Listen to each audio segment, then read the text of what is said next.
Welcome back to Analytical Media. We are a consortium, a group of therapists, college professors, and well-published peer-reviewed authors. And today's question, why would I speak to a therapist instead of a friend?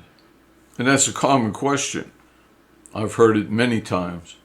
A friend may like you. A friend may like you so much that they would never want to tell you the truth and hurt you. Or a friend might tell you what they think will work to keep you their friend. So when they answer your question or they respond to what you say, they're being careful to say only things that will make you pleased with them and keep your friendship alive. It doesn't mean they're going to be honest with you. Your therapist is there to help. They don't care if you like them or not. They don't intend to be your friend. They never were your friend. They don't talk to you late at night. They do not go to the movies with you. They don't double date with you. They don't talk to you about their secrets. They're going to tell you the truth. Their professional integrity depends on that. And that's just the beginning of the differences. When you talk to a friend, there may be a secret competition going on. You tell me, when you talk to your friend, whoever it is, talk to your friend. You're talking about life, and you're talking about dates, and you're talking about tests and whatever. Do you sense a competition? Do you sense that they're willing to let you be equal to them, but not any better? Or that they never want you to be equal to them, always a little bit less?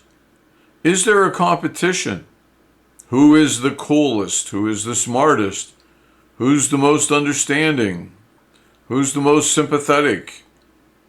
Who's the prettiest? If you sense that competition, then you cannot speak to them as you would a therapist. Because whatever they say, whatever advice they give you is going to maintain that balance. That I am equal to you, and you can't be better than me. Or I am better than you. And that's got to stay that way forever. So it's up to you. Do you sense it? I'm not going to tell you what to perceive. I would say to you it is absolutely true, and it's been well observed and well documented, and is pretty much universally accepted, but I leave it up to you. You make up your own mind. Because it would mean so much more if you said, yes, I sense that. I sense every time I say something funny, they have to say something funny. I sense this. If that's true, it would prove to you beyond a doubt that you should not have a friend as a therapist, because there's no objectivity. And speaking of objectivity, what about confidentiality? You do know that whatever you say to your therapist is confidential. Not because the therapist says so, but because the American judicial system says so. If your therapist is spreading your secrets to the world, you have a very good lawsuit just awaiting you. No, confidentiality is guaranteed with your therapist. Is it guaranteed with your friend? When she says, oh, or he, I will keep this a secret, of course I would never tell anyone. And they don't. And you think, wow, I could trust them. And then the two of you have an argument, and all your stuff is spread everywhere. Do you think that would happen? Do you think your friend would keep your secret if they got mad at you? I think most friends would spread it. They're angry. They're emotionally involved. They're lashing out. You've seen two married people. You've seen them at the altar as they walk away from the vows, having just said, till death do us part, having just confessed the deepest love for each other, and 6 months or a year or 18 months later, they get divorced. Where did all the love go?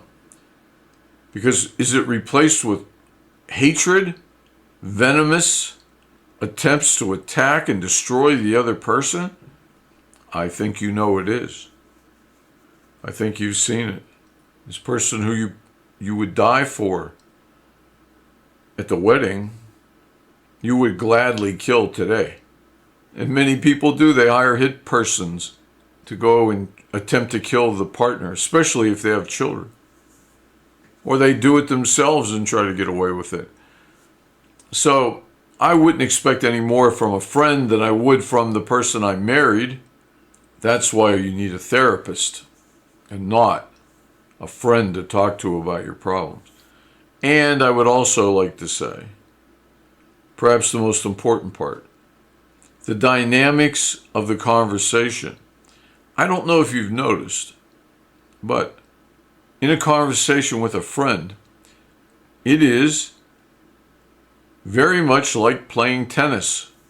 First, you hit the ball, it goes over the net into their court. They hit the ball, you wait. They hit the ball back, it's now in your court, they wait for you. You hit the ball back, they hit the ball back, there's a rhythm. In a conversation, you have the same rhythm. You say something, they say something. You say something, they say something. You talk until probably, you don't talk till you're done, you talk until they interrupt you. You're talking, you're saying how badly you're hurt and you haven't been hurt this way since you were a child, and you want them to hear it, you need them to hear it. And as you're saying, yeah, I haven't been hurt this bad. If you swallow or hesitate, there's an excellent chance, or you may just be interrupted. There's an excellent chance that I've never been hurt this way since I was a child. And then boom, you hear your friend say, oh, I know what you're saying. Same thing happened to me with Tom when Tom said this to me. But you weren't done talking. This wasn't about her and you comparing notes. This was about you talking about your hurt, your feelings, your emotions. But with a friend, it's tennis. I'll tell you this, she'll tell me that. I'll hit the ball back, she'll hit the ball back. It's 50-50. It's never even going to be 75-25 if you have a normal-ish relationship. It's going to be 50-50. And as I said, nobody asks you if you're done. It's generally when you go to swallow or stop talking for a moment to think that they jump right in. It's their turn. This isn't going to happen in therapy. Your therapist is going to wait for you to finish.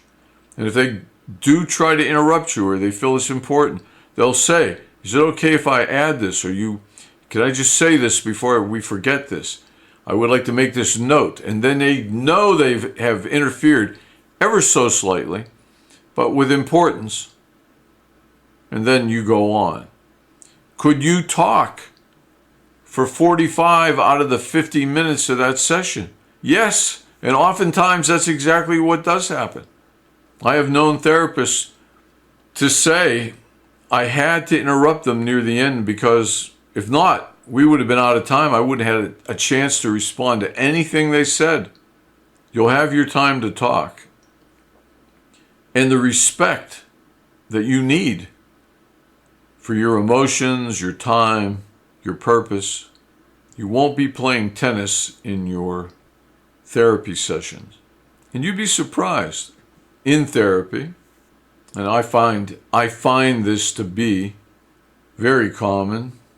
In therapy, the client will take time to think. They won't speak fluently like a river. They will pause to search their thoughts, to be more exact, to remember things. And that pause could take a very long time. In a normal conversation, you're never going to hear a pause. It's back and forth, back and forth, back and forth. But in therapy, it could be like you hit the ball over in their court and it hits the ground and they wait to have a drink, have some lemonade, to talk to someone, and then they pick the ball back up and hit it back to you. What I'm saying is the delay in speech can be extremely large. We have a therapist in a group who did a lot of work with persons with dependency issues. Generally, people who have been in rehab 6-8 times for up to 6 months at a time. And he was working with a new client, a drug user, a drug seller, but someone who was having relationship issues. And they were having a back and forth conversation. The client was taking a decent amount of time to respond, clearly showing a thoughtfulness, a mind-searching attempt. And then at one point, the therapist asks a question, and the client stops, and which he had been doing, pauses, and then really pauses.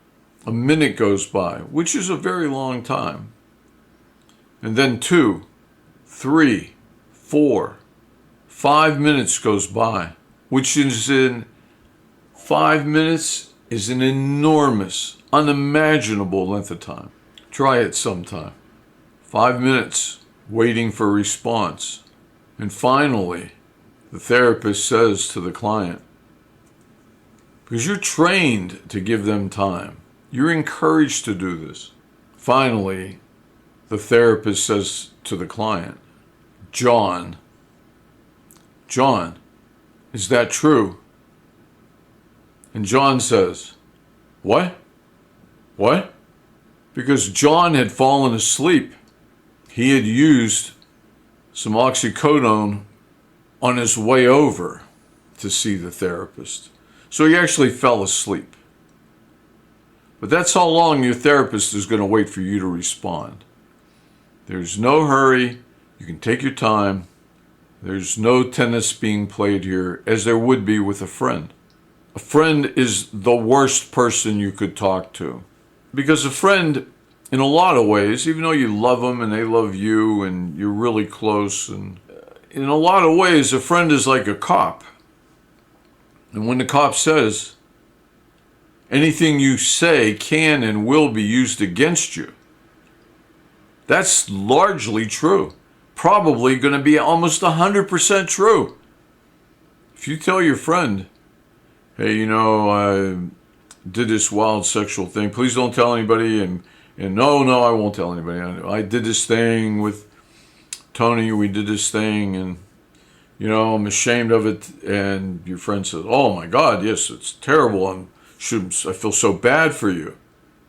And then nothing's said until you two have a big fight, maybe 6 months, a year later. And you say, well, you didn't let my dog out like I asked you to.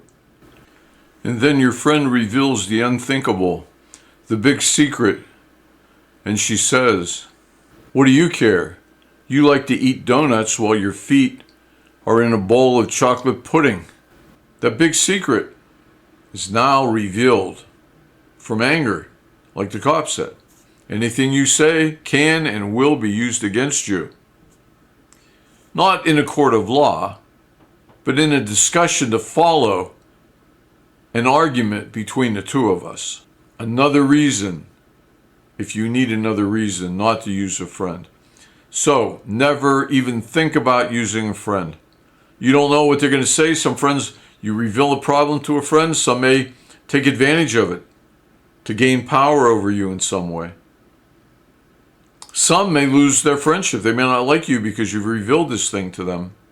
Just a mistake any way you look at it. We are Analytical Media. We're here to help. We hope this has helped. If it has, good. And if not, we'll try in the next video.